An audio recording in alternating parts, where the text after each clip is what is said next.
ऐसे ही छोटी छोटी चीज़ें एक शैडो सेल्फ बनाती हैं, यानी हमारा वो हिस्सा जो अंधेरे में छुप गया है।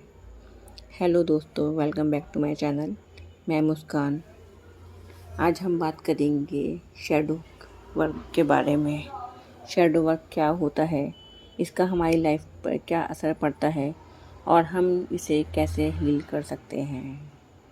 चलिए जानते हैं शैडो वर्क के बारे में। शैडो वर्क एक ऐसा सेल्फ हीलिंग प्रोसेस है जिसमें हम अपने अंदर छिपे हुए, दबाए हुए या नेगेटिव इफ़ेक्ट जो हैं उनको पहचान कर उसका सामना करते हैं और उसे एक्सेप्ट करते हैं। ये पहलू हमें जनरली बचपन से ही समझ से दूर कर दिया जाता है। जैसे अगर किसी बच्चे ने गुस्सा दिखाया तो उसे डांटा गया। अच्छे बच्चे गुस्सा नहीं करते, फिर क्या होता है, और लड़के रोते नहीं हैं। ये सब बातें बचपन में जो बोली जाती हैं वो हमारे अंदर बैठ जाती हैं। ऐसी ही छोटी छोटी चीज़ें एक शैडो सेल्फ बनाती हैं, यानी हमारा वो हिस्सा जो अंधेरे में छुप गया है। शैडो वर्क का मतलब क्या होता है? शैडो वर्क का मतलब होता है अपने अंदर छिपे हुए अंधकार को, अपनी परछाई को एक्सेप्ट करना, उस परछाई को समझना, उसके इमोशंस को समझना, उसे महसूस करना, आप अपने आप से ऑनेस्टली बात करना, अपने इमोशंस को दबाने की बजाय उसे हील करना। ये काम आसान नहीं होता, लेकिन बहुत ज़रूरी है।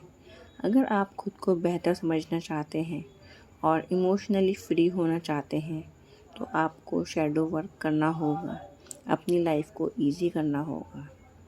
शैडो सेल्फ कैसे बनता है, चलिए जानते हैं। जब आपको बोला जाता है रोना बंद करो, तो आप अपना दर्द दबाना सीख जाते हो। जब आपको सुनाया जाता है तुम कुछ नहीं कर सकते, तो आप सेल्फ डाउट अपने अंदर एक्सेप्ट कर लेते हो। जब आप किसी ट्रॉमा से गुज़रते हो और किसी से बात नहीं करते, तो वो एनर्जी आपके अंदर जम जाती है। अक्सर लोगों से ये कहा जाता है, लड़कों से मोस्टली, कि लड़के रोते नहीं हैं, तो वो अपना दर्द अंदर ही अंदर छुपा रहे होते हैं, जिससे नेगेटिव एनर्जी अंदर स्टक हो जाती है। यह सब अनप्रोसेस्ड इमोशंस आपके शैडो सेल्फ का हिस्सा बन जाते हैं। आपके बिहेवियर, रिलेशनशिप, करियर और हेल्थ पे इसका डीप इफ़ेक्ट पड़ता है, बिना आपको पता चले। शैडो वर्क क्यों ज़रूरी है? आपको खुद समझने का मौका मिलता है। शैडो वर्क से आप अपने आप को समझते हो। इमोशनली जो पेन होता है, आपको उससे छुटकारा मिल जाता है।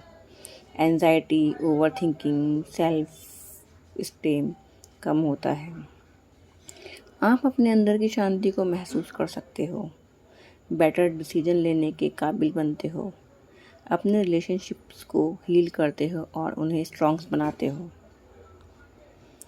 शैडो वर्क हम कैसे कर सकते हैं, स्टेप बाय स्टेप इस बारे में बात करते हैं। सबसे पहला, सेल्फ अवेयरनेस डेवलप करनी चाहिए हमारे को। तो उसके लिए हमें स्टेप है इमोशंस को और हमें रिएक्शन को नोटिस करना।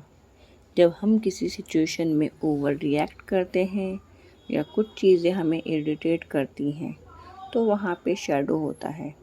एग्ज़ाम्पल के लिए, अगर आप किसी की सक्सेस देख के जलन महसूस करते हैं, तो हो सकता है आपके अंदर इनसिक्योरिटी छुपी हो।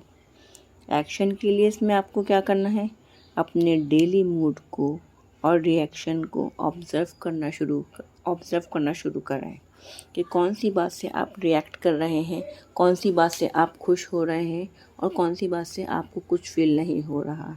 अपने थॉट्स पर फोकस रखिए। सेकंड है जर्नलिंग, जिससे आप अपना शैडो वर्क इम्प्रूव कर सकते हैं। अपने इमोशंस को लिखने से क्लैरिटी मिलती है। आप समझ पाते हैं कि आप किस वजह से दर्द महसूस कर रहे हैं।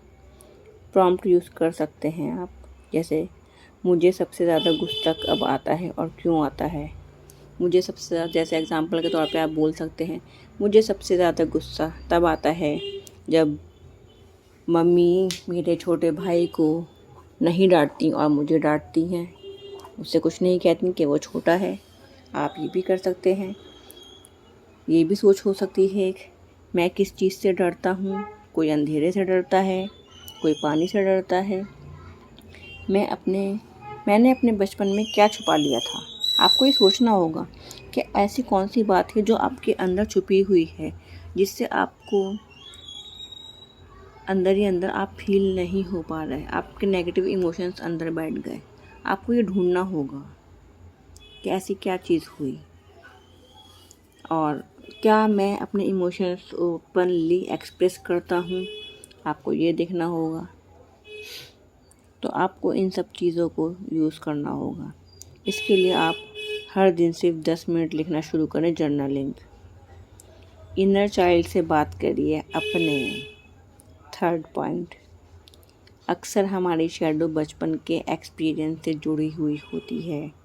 अपने अंदर के बचपन वाले वर्जन से बात करें, वो हेल्प करता है।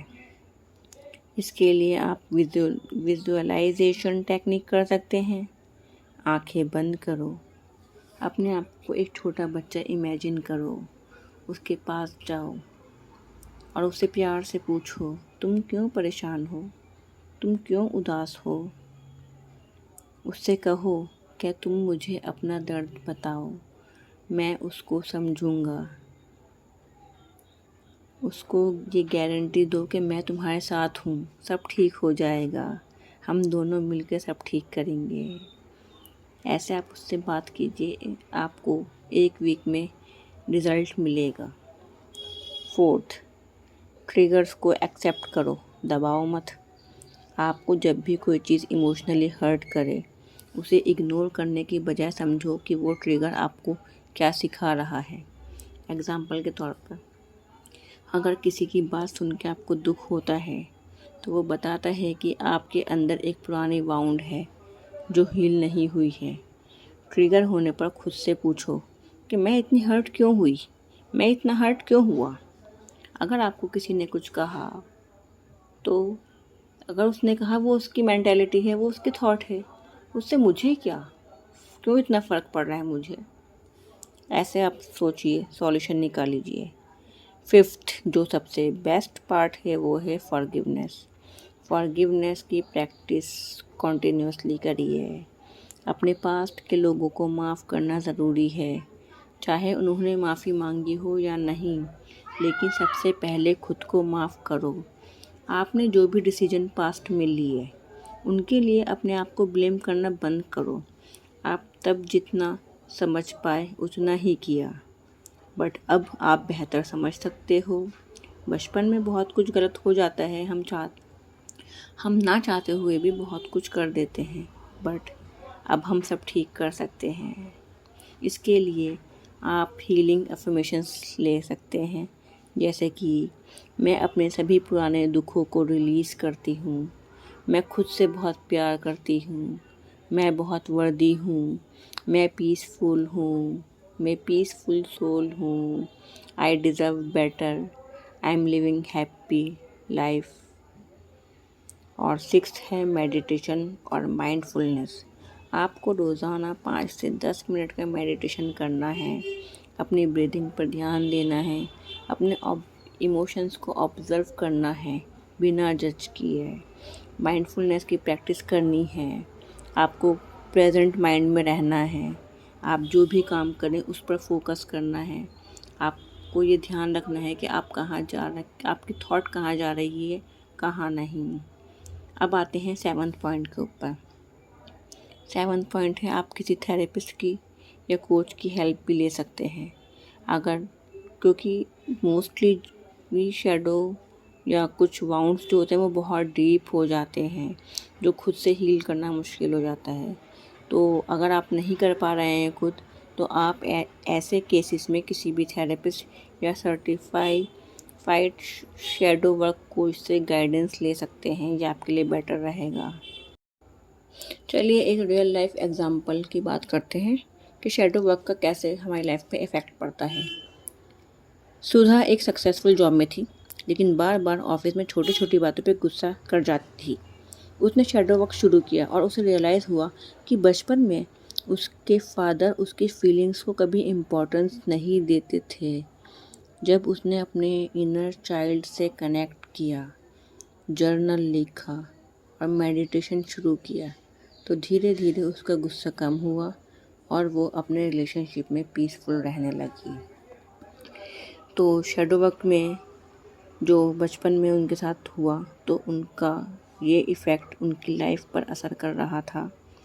वो अपने करियर पर ग्रोथ नहीं कर पा रही थी, तो उन्हें शैडो वर्क की हेल्प से अपना सॉल्यूशन मिला और अब उनके लाइफ पीसफुल चल रही है। एक ही एडवाइस देना चाहूँगी मैं इसमें, अपने इमोशंस को दबाओ मत, उनका सामना करो, वही आपकी असली हीलिंग है। So thank you so much मुझे सुनने के लिए। Thank you so much.